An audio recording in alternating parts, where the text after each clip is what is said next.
Assalamualaikum warahmatullahi wabarakatuh. Perkenalkan, nama saya Dima Yangsari dengan NIM 18080566091 kelas PM 7C, jurusan Pendidikan Matematika Unmul Songo Semarang. Di sini saya akan membahas jurnal internasional dengan judul dalam bahasa Indonesia yaitu Perhitungan Suku Bunga dalam Anuitas Biasa Tertentu. Video ini dibuat untuk memenuhi tugas mata kuliah Matematika Keuangan yang diampu oleh Ibu Yolanda Nurasya MSI. Selanjutnya kita ke profil dari jurnal. Jadi jurnal ini judul aslinya yaitu Interest Rates Calculation in Certain Ordinary Annuities. Penulisnya yaitu M. Forrest dan kawan-kawan. Jurnal ini diterbitkan oleh Journal of Physics Conference Series. Untuk DOI, nomor dan tahunnya dapat disimak sebagai berikut ini. Selanjutnya kita ke abstrak.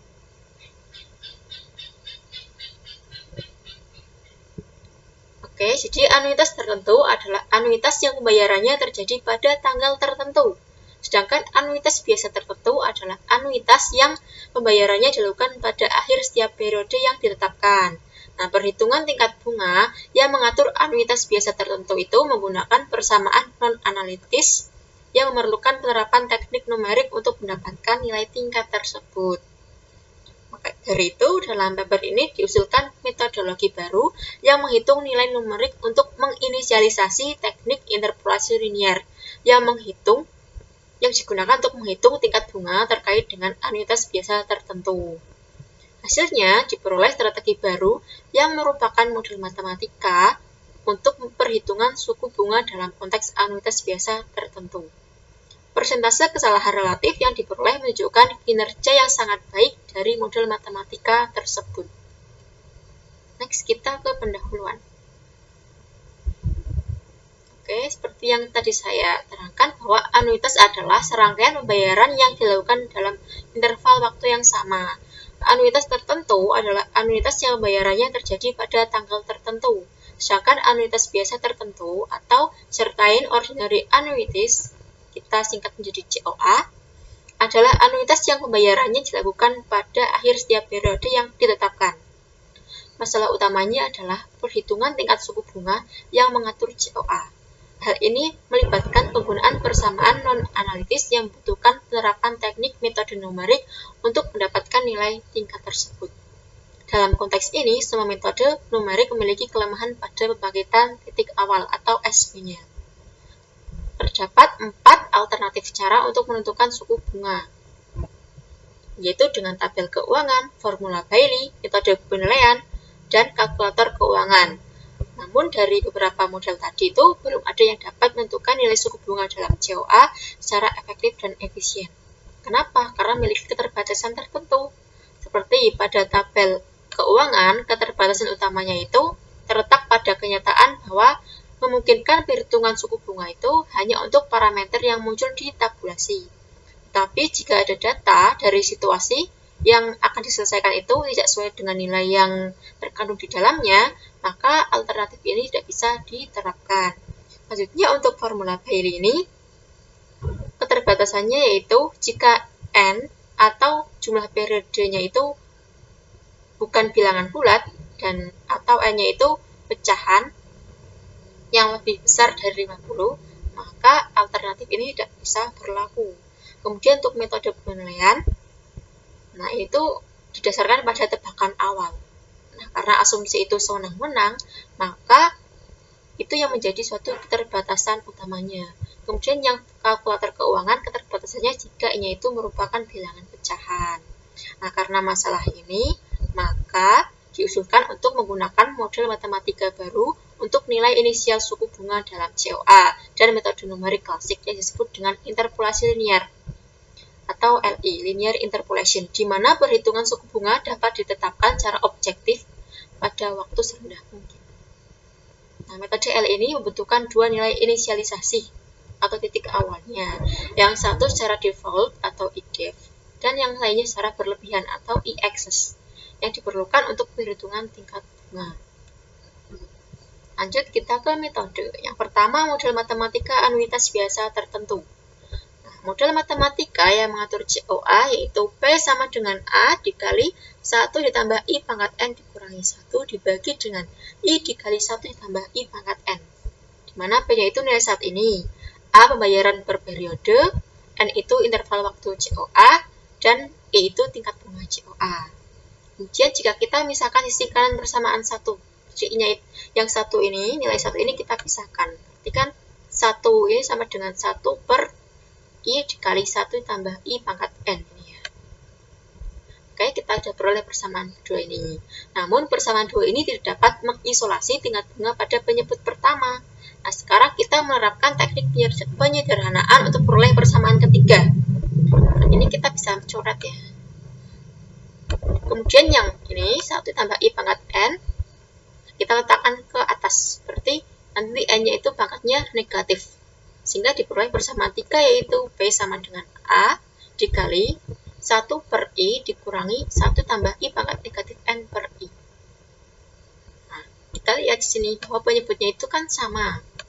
Maka ini bisa langsung dikurangi. Begitu kan? Maka kita peroleh persamaan 4 yaitu P sama dengan A dikali 1 kurangi 1 tambah I pangkat negatif N dibagi I. Kemudian untuk A dan I-nya ini itu pindah ruas. Kita peroleh persamaan 5 yaitu I kali P per A sama dengan 1 dikurangi 1 tambah I pangkat negatif N.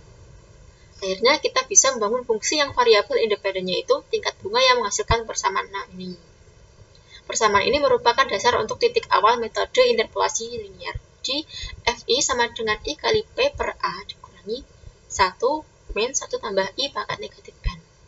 Nah, F itu definisi yang domainnya itu diberikan oleh bilangan real antara 0 dan 1. Karena dalam nilai peluang itu kan nilainya antara 0 dan 1. Yang kedua yaitu memperoleh model matematika untuk inisialisasi interpolasi atau nilai I default dan I access. Nah, F aksen I merupakan turunan pertama dari FI. Jadi F aksen I sama dengan P per A dikurangi 1 min 1 tambah I pangkat negatif N. Ini persamaan 7 ya. Nah, jika persamaan 7 ini sama dengan 0, dan kita buat beberapa manipulasi aljabar, maka kita peroleh persamaan ke-8. Nah, persamaan ini mewakili model matematika untuk nilai secara default dari tingkat bunga atau IDEF-nya. Di IDEF sama dengan P per A dikali N dipangkatkan dengan I per 1 dibagi N plus 1 dikurangi 1. Nah, berarti kan bahwa I default hanya bergantung pada parameter yang diketahui P, A, dan N. Kemudian untuk mendapatkan model matematis, untuk menghitung nilai kelebihan suku bunga atau I excess, yaitu dengan memperkirakan konstanta baru, K ya, untuk I excess-nya itu sendiri. Diperoleh persamaan 9 yaitu I excess sama dengan K dikali I default. Selanjutnya yang ketiga yaitu model matematika untuk metode interpolasi linier. Jadi, interpolasi linier itu merupakan metode yang berasal dari interpolasi umum Newton. Metode interpolasi linier, LIM, Linear Interpolation Method, memungkinkan untuk menentukan dengan pendekatan nilai yang tidak diketahui, yang berada di antara dua nilai numerik yang diberikan. Nah, ini juga diterapkan pada fungsi perkiraan, di mana nilai FA dan FB itu diketahui, dan kita itu ingin mengetahui salah satu nilai FI yang termasuk di antara dua nilai sebelumnya. Nah, LIM ini diatur oleh persamaan 10 ini. Jadi, I sama dengan I default ditambah M dikali I excess dikurangi I default. Nah, itu I adalah tingkat bunga dan M itu kemiringan garis interpolasi. M dapat dicari dengan persamaan sebelah sini. Dimana M yaitu FI excess dikurangi FI default dibagi dengan I excess dikurangi I default. Dalam persamaan sebelah sini, M adalah konstan dan sifat ini memungkinkan kita untuk memperkirakan tingkat bunga dengan interpolasi linier. Oke, kita mendapatkan hasil yaitu konstanta untuk perhitungan I excess. Dari tabel ini satu ini menunjukkan tampilan dua dimensi tentang data yang digunakan untuk perhitungan K. Nah, K itu konstanta media aritmatika dari konstanta parsial yang diperoleh dengan menggunakan pengamatan. Di sini ada P, ini A, kemudian ini N, D, ini data dan konstanta parsial. Nah, ternyata nilai K itu dengan pertimbangan nilai rata-rata dari konstanta parsial tadi. Dalam hal ini nilai K itu sama dengan 2,68293. Kemudian persamaan 9 diubah ke persamaan 12 ini. dengan mengubah huruf K dengan nilainya. Ini nilai yang ini. Persamaan ini memungkinkan perhitungan I-axis. I-axis sama dengan 2 dikali 6. 2,682793 dikali I default. Selain itu, pada tabel 2, tabel selanjutnya yaitu menunjukkan tampilan 2 dimensi tentang perhitungan tingkat bunga dengan mempertimbangkan metode interpolasi I-axis, I default, dan linear. Informasi kuantitatif yang ditunjukkan pada tabel berikutnya yaitu model berdasarkan bukti yang sangat penting untuk mengkonfirmasi tingkat bunga yang dihitung dengan strategi yang diusulkan dalam jurnal ini. Akhirnya, dengan pertimbangan tingkat bunga yang diperoleh dengan teknik yang diusulkan dan didata, persentase kesalahan relatif yaitu menghasilkan nilai 1,98%. Hasil ini berarti bahwa nilai suku bunga real dan nilai suku bunga yang dihitung dalam makalah ini berada dalam korespondensi yang tinggi. Jadi, kita dapat mengatakan bahwa strategi yang diusulkan menunjukkan kinerja tinggi ketika suku bunga yang terkait dengan COA diperlukan.